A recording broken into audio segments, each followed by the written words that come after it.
Back in 2018, I was standing in the tie-up Bay Area with my horse Banjo, planning to ride. He was all settled up. And then I felt butterflies in my stomach. My hands were shaky, and I thought, oh, this is quite bad. I don't want to ride like this. So I started to do some jumping jack and run on the spot to get rid of this yucky feeling. And while I was jumping, I was thinking, why am I so scared? My mind was blank. I couldn't come up with an answer. I was trying to rationalize it. Like I've ridden so many other horses and found myself in quite dangerous situation. That can't be that I scared for my own horse.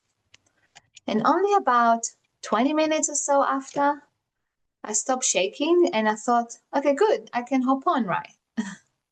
And as soon as my foot was in the stirrup, my body felt stuck.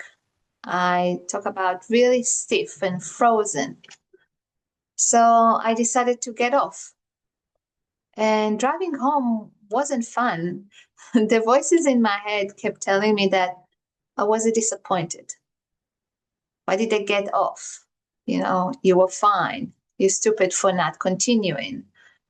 I felt so angry at myself for avoiding the situation. I was disappointed with myself for quitting.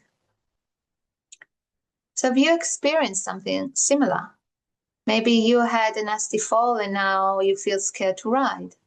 Or maybe it's been a while since you had a ride and you feel scared to hop on the horse right now. Or maybe it's just the feeling of this pressure to get back on or to ride like you used to. But your body tenses up every time you think about riding, right? And there's nothing wrong with you. There was nothing wrong with me back then. It's fear and it lives in our body. So when fear in the body can show up as shaky hands, a tight chest, butterfly in your stomach, like I was feeling back then, and even the thought of or the doubt that I'm not a good rider. So if that's you, I want you to know these are all symptoms. They are trauma responses. And as a trauma therapist who specializes in helping female equestrian overcome fear, anxiety, and self-doubt, and as someone who has personally experienced trauma, anxiety, and fear, I can tell you that trauma is subjective, which means that, let's say you and I had the same incident and we both fell off.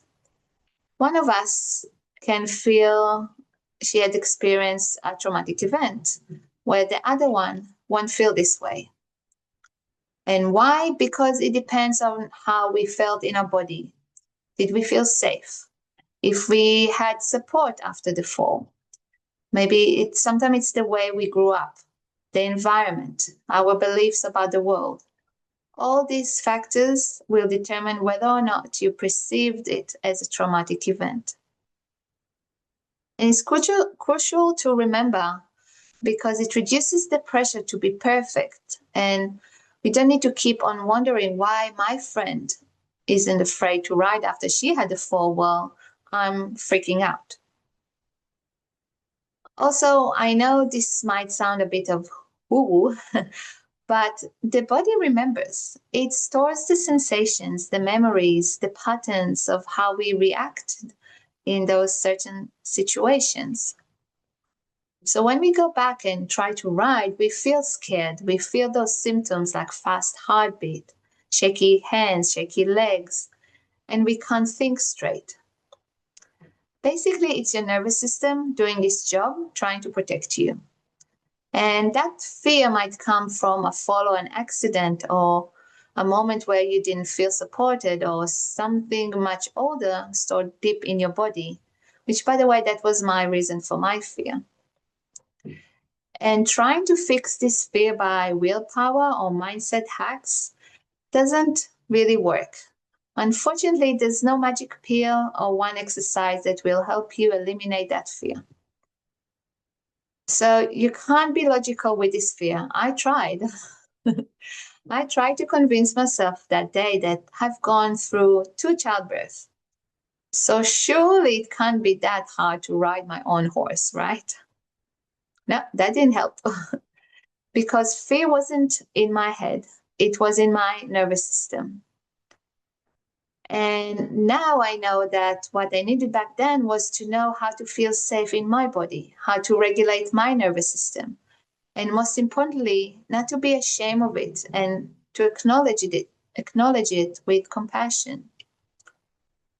So I'll give you an example. I worked with a woman who has a reliable horse. She taught him how to stand still near the mounting block.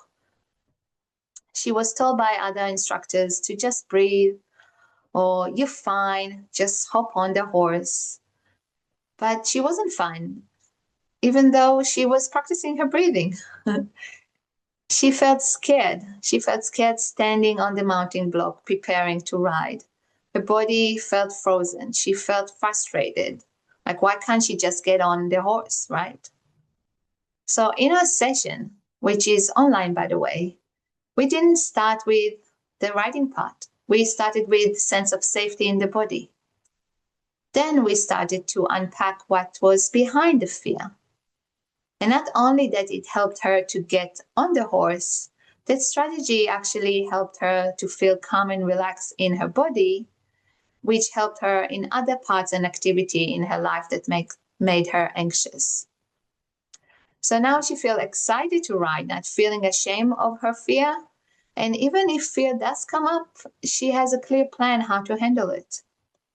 And that's where the magic happens. That's where she needed guidance to overcome her fear. She needed tools. She needed strategies. She needed to remind herself not to force herself to ride again, as it brings more resistance.